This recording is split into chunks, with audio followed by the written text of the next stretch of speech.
90% of people reading this haven't subscribed. Why? Just do it! You know what time it is? It's giveaway time. I am opening up my Discord to y'all watching this now. So in the Discord, you get activity points that increase your level. What I'm gonna do is I'm gonna give away $50. That's right, 50 bucks at the end of April using those levels as entries. So if you're level 54, you get 54 entries into this thing. Now I will be going through the winning submissions to see if you actually just spam stuff, and the mods will be looking to see if you're spamming. But hey, join the Discord, get active, maybe win some money. Link is below. Welcome into Gacha Weekly Week 2. This week we actually got a submission from Super Prism themselves, so we will be covering their upcoming release a little bit more in detail later on in this. If you want to submit news related to your favorite gacha game, be sure to email me at gachaweekly@protonmail.com. It is super difficult for me to keep up with literally everything in the industry. I have a small select number of games that I look at every single week, and then a list that I look at over the course of a month. So if you want to make sure that your game gets covered, be sure to give me a hand. In AFK Arena this week, they have brought back the Magical Hat event. This is a really good opportunity to get in-game items and currencies, and we get this really creepy looking magical hat, dude. So if you're into that, this isn't a overly major event. This is something that gacha games tend to do on a regular basis, introducing these different events into the game. So if you're someone looking at AFK Arena, this may not be the best time to hop in, but it's an overall pretty solid game. Dragalia Lost has updated the astral raids within the game itself, bringing in new content that allows you to fight past raid bosses and get additional rewards. Dragalia Lost has actually added a lot of content in 2021, and though it's not a game that I'm actively involved in, I'm actually really encouraged to see what's happening, and it's pretty close to drawing me back to it. If only they let me play it on emulator.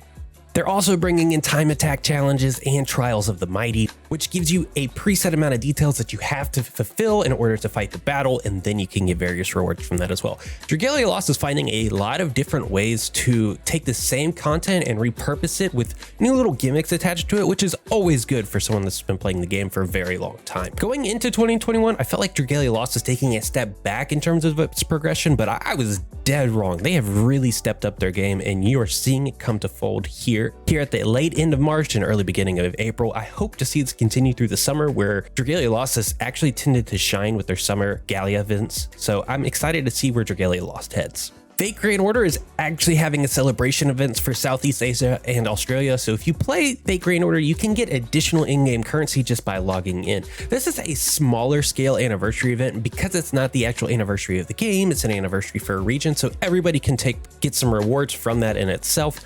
Overall, Fate Grand Order is one of the highest grossing gacha games we have seen, well over the $4 billion mark. So if you're looking for a game that's going to be around for a while to hop in, Fate Grand Order is a good option, but just be warned, it is a very expensive game to play at the top end. We've saw a lot of news for Genshin Impact. I won't break down all of it in this video because I do try to keep these videos relatively short, but they are releasing 2 new heroes, a different Archon quest cycle. Ganyu is getting an additional quest line, but we are still missing out on that new continent that has been rumored and hyped for like the last, 5 months. Overall, Genshin Impact is progressing a lot slower than people want, but just remember, this is a AAA game, so new DLCs, new content areas and things like that, we need to give them a bit of a break, but overall it's developing rather slow.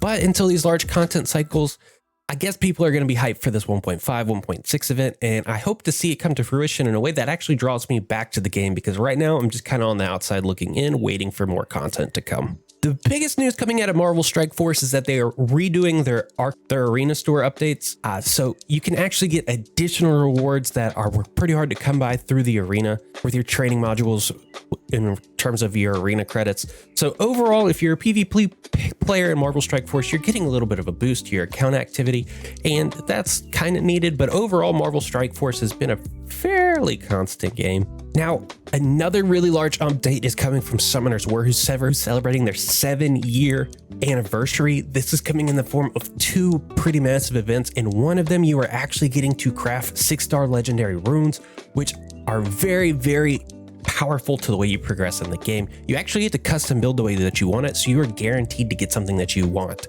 We saw this recently out of Epic 7, and it was a really big success in my eyes to be able to craft 85 epic gear with guaranteed classes. I think that what they're doing in Summoner's War is a little bit more valuable, but that's still very, very good. And on top of that, they're giving out 100 special summon rolls. So be sure to log in, keep up with the details of Summoner's War, and maybe this would be a good time to jump in so you could potentially take part in the special summons event, and you can potentially go ahead and get yourself a really good rune to help you carry you through the game, getting you closer to the end game. Summoner's War may not be the most graphically appeasing to you, but it is a really well-managed community. The other interesting news is that Guardian Tales released their exploration mode. The Exploration Forge is adding a new merchandise slot within the game itself. It gives you various upgrades and tasks. Overall, it's very hard for a new player to progress in this content, and even the free-to-play as a whole, they're only getting to do one event a day and getting to do about one role a day, and there's a lot that people want to do. If you're looking to take full advantage of the Exploration Forge, it's going to cost you an arm and a leg at this point. But similar to the account leveling system, it seems to be something that they're hoping that slowly changes the way of the game until it becomes something expected for you to do on a regular basis. Account levels have actually been a very viable and good addition to the game, but when it first started out, it was definitely whale territory. Now it's accessible to everyone. I hope to see the same thing happen with Exploration Forge, because that new game mode that they introduced is actually pretty fun. I've actually been stuck on a couple of these puzzles, trying to figure out how to get away from that stupid spider that one-shots you. Overall, Guardian Tales continues to keep trying to push the envelope forward and continues to be my highest rated gacha game in the entire industry. The only information I have coming out of Honkai Impact is that they have a new battle suit for Hacksaw Bunny. So if you're into that character, this may be an opportunity for you to go get something interesting. But overall, Honkai Impact has hit a little bit of a stagnate in terms of its content release post their gigantic update that came just 2 months ago. Overall, Honkai Impact is in a great place. And 7 Deadly Sins is actually doing a 30 summon giveaway as part of their celebration event, and they're dropping a new hero. So be sure to revisit 7DS if that's a game that you've checked out in the past. Now let's get into the upcoming games that we see in the industry. We've got new information regarding Alchemy Stars. It's now in the pre-registration event for Japan, and we do know that it's going to have some really good anime music with Asami Tachibana, who's provided music for other anime titles such as Haikyuu and Morality of a Patriot. Overall, Alchemy Stars looks to be a very, very promising game that I'm going to be watching very, very carefully.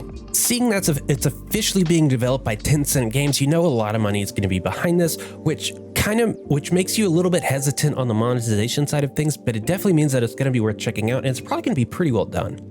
We're seeing Yuru Jump plus All Stars being launched as well. This is a show and jump mobile adaptation in forms of a video game. It's sort of a deck building game from what I can tell. Overall, I'm not that interested in this game, but if that is a show and jump that you're very interested in, it did have a Japanese release, so it could be something worth monitoring for you.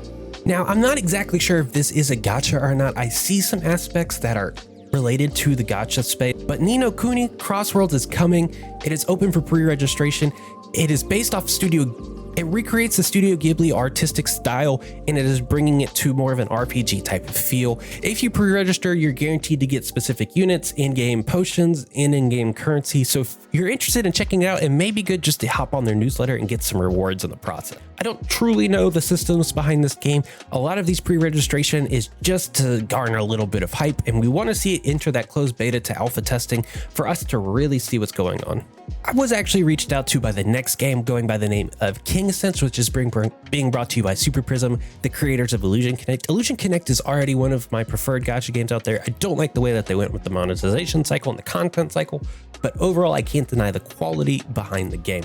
They're bringing about a new game in Kingsense, which looks to be a little bit more of a tactical RPG. You're still going to get the same gacha elements that are brought to the Illusion Connect and a lot of the same art style. So if you're looking for the art style of Illusion Connect in the form of a tactical RPG, be sure to be looking at Kingsense. They've invited me to partake in the closed beta testing, so I will be sure to keep you guys in the loop as that progresses.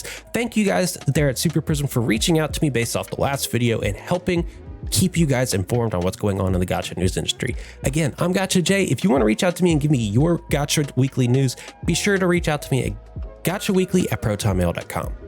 Peace.